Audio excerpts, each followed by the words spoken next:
Welcome to another episode of Neon Radio. I'm Reece. I'm Dan. This week we're doing Sucker Punch. That is correct, yes. by Zack Snyder. That's right, yeah. Sucker Punch is a film about a young girl whose mother dies, and this man that has taken her in from an orphanage, he wants the inheritance. Anyway, she ends up in an asylum. Pretty cruel guy, by the way. I know, he's a real ding-dong. You know? Ding-dong. Ding-dong. Yo, ding-dong, man. Ding-dong. Ding-dong, yo. Ding-dong, yo. You made me censor myself, all right? So he's a real hard bugger in it, and that she goes into this asylum and she has to try and escape it. Meanwhile, in the asylum, she goes into this dreamlike state when she dances. Sort of like an Inception moment. Yeah, because she goes into like a dreamlike state, and then in that dreamlike state, she goes into another dreamlike state. At that point, the movie lost me. We're not going to lie. I've seen this movie a couple times. We got very lost. Probably about, 30, 40 minutes in. Actually, whose idea was it to review it? Was it mine? I said, let's do a Zack Snyder film or a J.J. Abrams film because they're like pretty common and they have usually pretty good themes or visuals. Pretty much, yeah. And I went through all of Snyder's work and JJ's and went, Sucker Punch is pretty good. And I went, okay, I guess we're doing Sucker Punch. I remembered when I watched it was probably like 10 years ago. Yeah. And I thought it was amazing. Well, but I've changed my very mind. wrong. We'll get into that. Yeah. So the story itself really doesn't have a hell of a lot to it.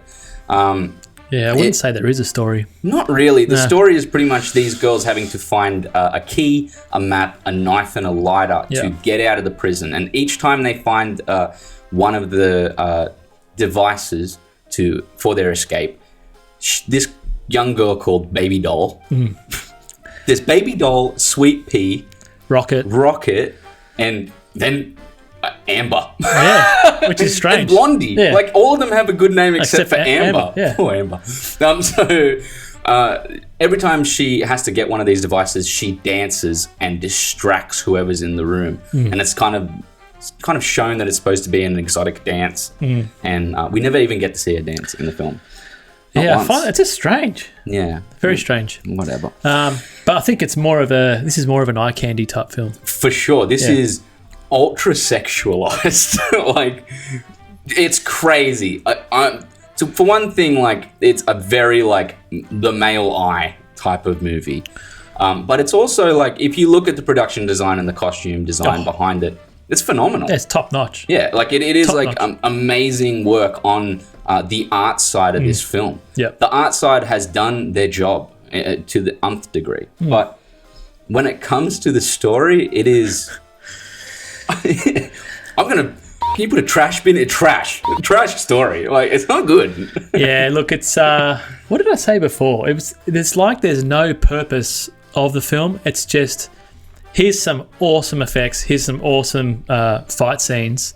Let's just slap something in between it. Yeah, there really isn't any purpose to the story. No. There's a kind of an underlying theme of like the idea of someone in a bad mental state, or being abused, or it's her way of escaping. Yeah, an escape. Yeah, there's also like, fight through the worst in life.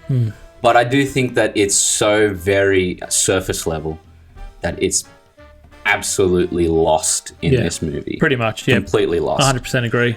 The music in this film was pretty great, though. That's your side of things. I think that. Well, this is the reason why. Look, I know people will hate on me for this, but I don't absolutely hate films having soundtracks. Yeah, that's fine. I don't think it's a good choice. I like movies where it's actually a score. Yeah. Did you like the music? It sort of matched that steampunk vibe. But look, to me, it just wasn't a standout thing. Coming off playing Last of Us. Yeah, which will be our next review. Yeah. This was just a real disappointment. Yeah, I know.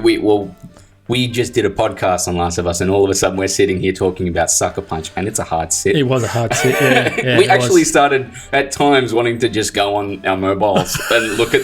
We did. did, because we were like, this is getting kind of a bit boring. Yeah, you could basically, this is like one of your things where you can just put it in the background, watch it, and just be like, oh yeah, it's fine. Yeah, it very much so is a Wednesday night, I'm doing other things type of movie. Yeah. And yeah, you don't really care too much. I'd care if I was the actors. Yeah, the poor actors, Jen Maloney. Yeah. Who played Rocket.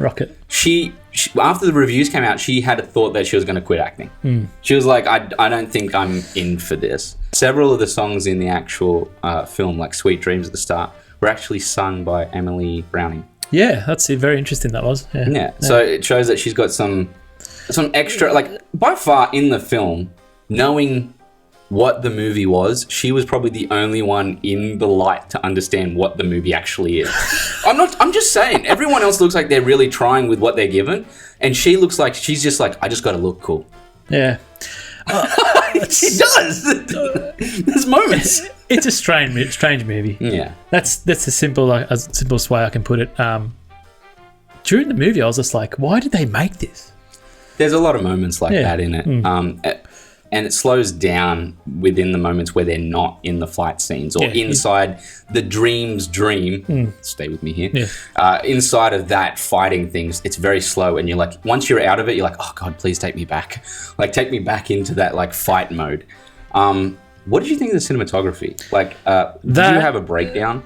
That is the best part of the movie. Look, if you talk about production design, cinematography, by far, it was just stand out. It was actually too good. It was too good for the story.